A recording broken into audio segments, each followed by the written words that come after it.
Hoje os oradores que me antecederam, a deputada Luzia e o deputado Dr. Hércules, fizeram a referência à questão da educação e à questão dos professores.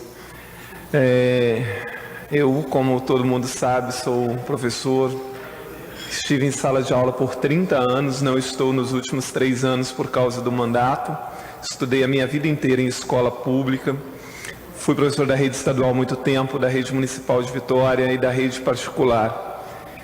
E é uma pena muito grande que ainda os nossos governantes não tenham colocado em prática a educação como prioridade. Porque não adianta, em véspera de eleição, todo mundo falar que educação é uma prioridade. Todos os candidatos vão falar sobre a importância da educação. Passadas as eleições, tudo continuará como antes no quartel de Abrantes, como diz o dito popular. E as coisas continuam. Tem sido assim. Entra governo, sai governo, entra governo, sai governo, é tudo a mesma coisa. Às vezes, em alguns governos, tem um avançozinho ali, um pouquinho de melhora ali nas condições de trabalho, uma melhorazinha na questão salarial, para logo depois haver um retrocesso. Nos últimos anos aqui no Estado do Espírito Santo, e eu não me canso de dizer isso, o projeto Escola Viva serviu de vitrine para o governo por todo esse tempo, né? Como um projeto magnífico, e eu não estou aqui hoje para discutir sobre se é ou se não é, mas a questão é que a educação, a política educacional do Estado, ela é uma grande farsa.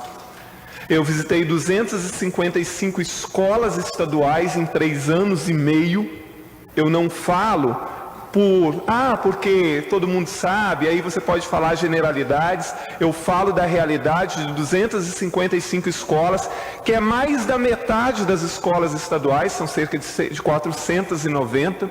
Eu duvido que aqui no Espírito Santo tenha alguém que tenha visitado 255 escolas como nós visitamos, vendo a realidade ali dessas escolas, como esses alunos estão, como esses professores estão, conversando com professores, conversando com alunos, conversando com pais. E em 3 anos e meio, nada menos do que 41 escolas estaduais foram fechadas. 41. O turno noturno de 130 escolas foi fechado na rede estadual em 3 anos e meio. Eu precisei do turno noturno. Eu comecei a trabalhar aos 13 anos de idade. Era a antiga 7ª série, que hoje é o 8º ano, lá em Santa Maria de Jetibá, no Colégio Graça Aranha. Então passei a estudar à noite e trabalhar o dia inteiro. E trabalhava duro, trabalhava numa serraria, onde inclusive perdi 3 dedos da mão esquerda num acidente. Depois fui frentista de posto de gasolina, trabalhei como lixador em oficina mecânica, mas sempre acreditando no estudo. Na época já era ruim a educação que era oferecida. Isso era a segunda metade da década de 80, era a década de 80, não a segunda metade, isso foi em 82, né? A partir de 1980, na verdade. Mas era a escola que eu podia frequentar e era a escola que existia. Por isso hoje, quando o governo fecha um turno noturno, fecha uma escola, eu me revolto imensamente, porque nós temos que ser intransigente com a falta de responsabilidade de oferecer educação para todos, e não modelos pontuais de educação. Se naquela época o governo do Estado tivesse fechado o turno noturno do Graça Aranha, lá em Santa Maria de Jetibá, eu não poderia ter estudado, porque não havia outra escola próxima. E hoje o governo do Estado, nos últimos 3 anos, expulsou, e quem é da área da educação sabe que eu não estou mentindo, expulsou das escolas milhares de alunos ao fechar escolas, turnos e turmas. O Espírito Santo tem hoje uma quantidade vergonhosa de alunos em idade escolar fora da escola. São cerca de 61 mil jovens entre 4 e 17 anos, que é a idade obrigatória de frequentar a escola, que estão fora da escola. E com este número absurdo, o governo continua fechando escolas. Eu espero que a partir do ano que vem, com outro governo, seja lá qual for, nós possamos retomar nós possamos reabrir as escolas que foram fechadas, os turnos que foram fechados, e que o governo crie mecanismo de incentivar esses jovens a voltarem para a escola, porque hoje são 61 mil fora da escola. E eu estou dizendo só aqueles em idade escolar de 4 a 17 anos. Eu não estou ainda contabilizando aqui os mais de 200 mil entre 18 e 29 anos que não concluíram a educação básica e que estão fora da escola também.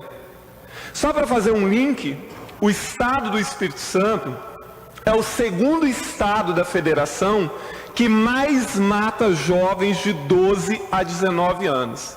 Será que existe uma relação entre expulsar jovens das escolas e esse grau de violência que só aumenta no Espírito Santo envolvendo adolescentes e jovens?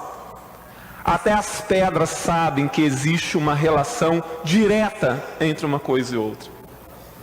Falando sobre a condição dos professores aqui no estado do Espírito Santo, ela beira as raias do absurdo. Nós temos no Espírito Santo hoje quase 12 mil DTs. O Espírito Santo é o recordista nacional em número de professores, pedagogos e coordenadores por designação temporária. E aqui o absurdo é você manter esse alto número de DTs e como o Ministério Público e o Tribunal de Justiça e a própria Assembleia Legislativa e o Tribunal de Contas fazem ouvidos de mercador e se fingem de cegos sobre essa situação. Por quê? Porque a Constituição, tanto a federal quanto a estadual, são claras. Designação temporária só pode existir em casos excepcionais e para funções temporárias. Não é o caso da educação. Os professores aqui da rede estadual, assim como em muitos municípios do estado, têm um salário vergonhoso e condições de trabalho vergonhosas. Nós temos todos esses dados registrados. Eu fiz uma estatística por todas as escolas que eu passei sobre a situação dessas escolas. Quantas têm quadra de esporte, quantas têm laboratório de ciências naturais, quanto tem sala de arte, sala para alunos especiais, quanto tem acessibilidade. Nós temos toda essa estatística. Para você ter uma ideia, 70% das escolas do estado têm problema com a internet.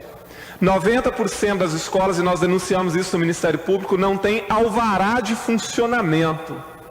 35% das escolas do estado não tem quadra de esporte. Mais da metade das escolas do estado não tem laboratório de química e física. Mais de 50% não tem sala de arte. Mais de 80% não tem uma sala decente para atender as crianças com deficiência. Aquilo que se chama de sala de recurso, onde os professores atendem as crianças e os adolescentes com deficiência.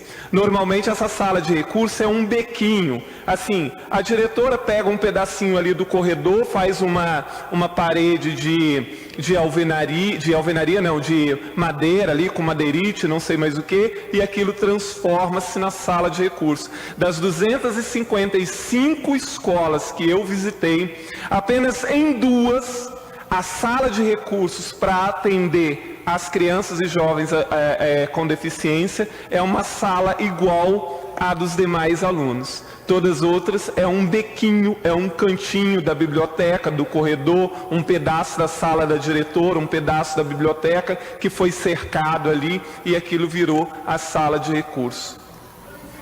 As pessoas, eu nunca critiquei nada aqui sem me fundamentar muito bem sobre aquilo que eu falo.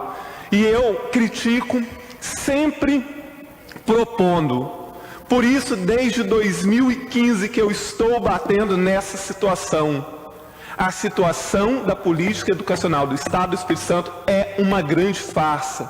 O governo criou um modelo chamado Escola Viva, escolas que funcionam em tempo integral, dá uma assistência enorme para essas escolas, faz uma propaganda imensa sobre essas escolas e abandona as outras mais de 400 escolas. abandona, porque eu tenho registro disso. Eu fui lá, eu vi, eu sei do que eu estou falando. Então, só para, mais uma vez, a gente frisar o que é a realidade da educação no Estado do Espírito Santo. Muito obrigado, presidente.